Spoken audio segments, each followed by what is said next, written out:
Looking forward to streaming Tinkerbell Secret of the Wings on Disney Plus when it launches in November? Well, you will most likely be able to do that unless you've got an Amazon Fire TV. Xbox, Twitter, Uber, Postmates, Netflix, Movie Pass, Google, Facebook, eBay, DoorDash, Apple, Amazon, Airbnb, The Apptrepreneur.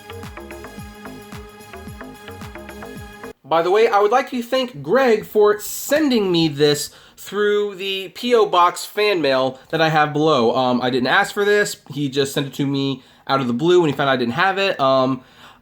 It was interesting. I didn't expect to get it, but hey, thank you so much for sending it to me. I appreciate all gifts because they are not necessary, but they are all very much appreciated. This, by the way, is a Blu-ray 3D of Tinkerbell Secret of the Wings, so it will be added to my 3D collection, and it'll be interesting to watch. Hey everyone, this is Kevin the Apptrepreneur. Welcome to a bonus Saturday video. Yes, I know, I told you that I would not be uploading on Saturdays in the near future. However, on this particular day, which is, I believe, Wednesday, the day I'm recording this, I actually ended up recording several videos and decided, you know what, we're going to have this topic. I want to talk about it. We'll just put it up on Saturday because why not? It'll be a bonus video. That's not going to happen every week. However, we are going to do it this week. So we'll just see what kind of happens in the future. But anyway, so yesterday, or at least a few days ago now, if you're watching this on Saturday, Disney Plus announced when they were launching, they announced the pricing, they announced a exclusive special discount for D23 members at the convention and online starting August 26th, which I will definitely be taking advantage of that initial Founder Circle special offer. I will definitely be taking advantage of that. And they announced all the platforms that it was going to be on. And yet one platform it was not available on, interestingly enough, was Amazon. Amazon Fire TV will not have the Disney Plus streaming service when it launches in November 12th, at least at the time of this recording. That might change before they actually launch. It will be available on Apple TV, Google Chromecast, Android TV, PlayStation 4, Roku, and Xbox One. But it will not be available on the Fire TV devices, and here is why. Disney confirmed Monday that its much anticipated Disney Plus will launch on almost every major streaming platform. The service, set to launch in November, will be available on popular platforms and devices such as Apple TV and iOS, Google Chromecast, Android TV, Sony PlayStation 4, Roku, and Microsoft's Xbox One. Users will be able to subscribe to Disney Plus directly or via in-app purchases. Notably absent from that list is Amazon's Fire TV, but it's possible that it could be added later. Disney expects to add additional distributors to the service before launch. In an effort to take on rivals with original content such as Netflix, Apple, and Amazon, Disney plans to launch its streaming service with content from the Marvel, Star Wars, Pixar, and Disney brands. It's also expected to feature reimagined content from popular Fox titles such as Home Alone, Night at the Museum, Cheaper by the Dozen, and Diary of a Wimpy Kid. Oh yeah, those are all reboots we want to see. Yeah, we definitely want to see a Home Alone where Kevin McAllister is left at home by his family members, wakes up and realizes he's alone, and texts his mom, like, where are you guys? Yeah, I'm totally looking forward to watching that reboot. The service is set to roll out in the US on November 12th for $6.99 per month or $69.99 per year. Although if you are a D23 member, I'm just going to put this as a side note out there, you can get $23 off a year, something like that, if you sign up on the D23 website during a certain time period and you commit to 3 years. I just want to throw that out there.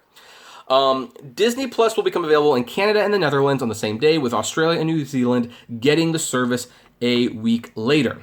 In Canada, Disney Plus subscribers will pay Canadian $8.99 per month or Canadian $89.99 annually. The service will cost €6.99 per month or €69.99 per year in the Netherlands. Disney Plus will be available in most major global markets within the first 2 years of its launch, the company said in the press release.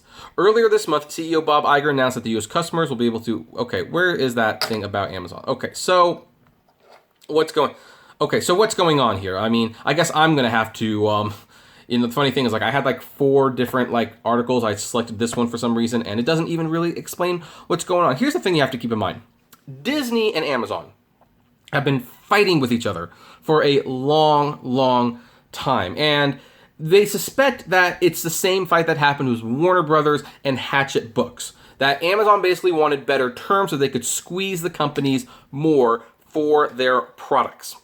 And they did it to Warner Brothers, and Warner Brothers eventually caved. They did it to Hachette Books. Hachette Books held out for a long time. They eventually caved. Now they're doing it with Disney. But Disney has not caved. And I mean, it's kind of funny because when you look at it, it's like, okay, you basically have two big multi-billion-dollar companies duking it out for who gets pennies extra for each merchandise. But it's serious. And Amazon's been doing things like you can't buy Marvel and Star Wars movies unless you are a member of Prime. If you're not a member of Amazon Prime, hey, guess what? You can't buy the movies. You know, it's out of stock. It's unavailable. But if you are a Prime member, you get to buy those movies. And there's been some debate what that is actually supposed to do. Is that to like put pressure on Disney to limit the sales of the DVDs and Blu-rays unless Disney gives them better terms? Or is that a way to just milk more people who are using Prime services, to get more people to sign up for the Amazon Prime service? Like, hey, once it becomes word that you can't get Avengers Endgame unless you're an Amazon Prime member, maybe they think that's going to draw a lot of people to sign up for Prime memberships. Not going to work for me. I imported my Avengers Endgame in Blu-ray 3D Steelbook from Zavvi, which should work on my American player. And if not, I'm getting my region-free Blu-ray 3D player later on this year.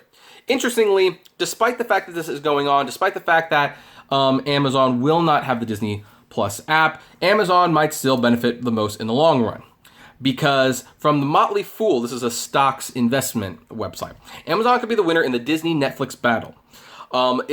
It's fashionable to pit Netflix against Disney these days, with the aggressively priced Disney Plus streaming service now less than 5 months away from launching. Expect more people to be pushing the two media giants into the ring to determine the winner.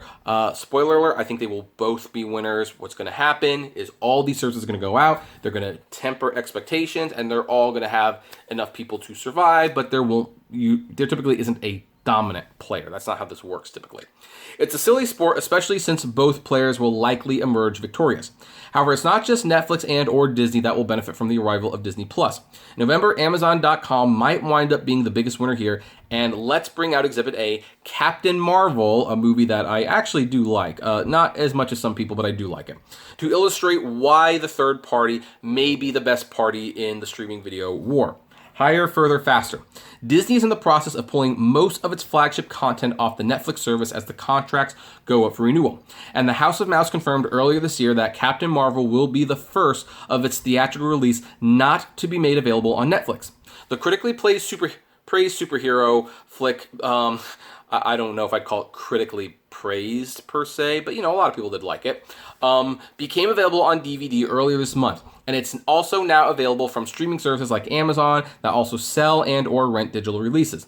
You can't stream Captain Marvel on Netflix, and Disney Plus is still months away from availability. Amazon, on the other hand, will gladly rent or sell you a digital copy right now. You can stream Captain Marvel as a rental on the Amazon for as little as $3.99, or buy the digital copy outright for either $14.99 in standard definition or $19.99 in high def. Netflix has no intention of offering piecemeal rentals or purchases, and Disney Plus will likely lean on its low monthly subscription price to avoid the need for one-off rentals. I'm going to talk about that in a minute, though. Amazon has an opportunity here, and it could be why it's promoting the $3.99 price for either standard or high definition. Those prices are normally $5.99 and $4.99 respectively on Amazon's digital platform. Netflix doesn't even have the DVD available to rent, as its deal with Disney calls for waiting 4 weeks on a home release before offering it on disc. It also needs to be said that Netflix now has less than 2.6 million subscribers on DVD plans. I'm one of them. 4% of US streaming subscriber base, and less than 2% of its global membership audience. The door is now open for Amazon to score heavy digital rental activity for Captain Marvel, and in the process introduce its growing Prime Video audience to its expanding catalog of digital rentals. Netflix is hot. Disney Plus will be hot. Amazon could be scorching hot if it establishes itself as a studio-agnostic marketplace for digital rentals and purchases. Yes, I actually kind of agree with that. However, here's what's going to be the problem. I think all these companies basically want to control their content. That's the whole reason they're investing so heavily in the streaming wars. They don't make money off $7 a month. Netflix doesn't really make money at $10 a month, but they want people to come just to them for the content. They don't want discs to be out there. They don't want people to get their stuff from Amazon and have to pay a fee. So here's the thing. Once Disney Plus gets established, I mean, I think Disney will at some point say, hey, Disney Plus is going to be the exclusive place that you can buy digital rentals. Now, what that means is when it comes to Amazon.com, Amazon can still sell the discs if they want, and only to Prime members if they feel that's what they have to do. However, they will probably lose those digital distribution rights because they don't want one-off purchase rentals for movies. They don't want to have a rental for Amazon for $5 and then they give Amazon $2 of that. No. They will probably take that away from Amazon. It's like, hey, you can either stream the movie as part of a subscription service or you could just buy it outright. And that will offset, that will capture the best of both worlds because people who don't want to have a subscription service to Disney Plus will just buy the movies that they want. And those who are subscribed streaming, guess what? They probably won't buy it because they're already paying for the subscription service. Why on earth would they also buy it when they can just watch it whenever they want? I mean, that is what is going to be the future. And by the way, and for those who don't want either, there'll be discs out there because here's the thing: the discs are not going away anytime soon. As long as, I mean, yeah, I know it's dropped more than 50%. Guess what, guys? It's still bringing in billions of dollars every year. They're not getting rid of it anytime soon. And again, we're going to have to see what happens to the DVD and Blu-ray market once people have like 9 or 10 essential services to buy from. At that point, people will probably go to iTunes and DVD when it's like, hey, I want to watch Star Trek Discovery. I want to watch Picard. I don't want a whole subscription service just for 2 shows. So you know what? I'll just buy those shows either on iTunes or Amazon or Vudu, or I'll just go get the disc at Best Buy and we'll bypass that subscription service. We'll save a lot of money that way. So I think there will just be a new normal when it comes in. But yeah, for those of you who are Amazon Fire TV owners who wanted Disney Plus, I'm sorry. I guess you're not going to get it.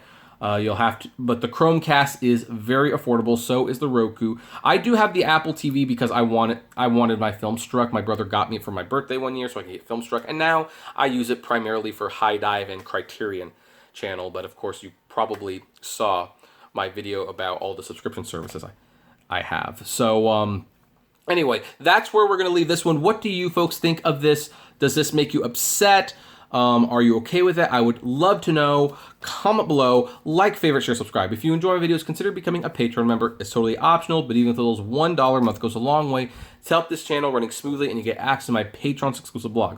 Also, if gas prices are getting just a little down, check out the Get Upside app below. It's totally free, but you get cash back on every gas purchase. If you want more content from me that's not rideshare related or gig economy related, this would normally fall under one of the other channels, but I kind of decided to do it here because it's an app. Check me out at Kevin T. Rodriguez, the Apptrepreneur Vlogs, or Autograph Hound YouTube channels.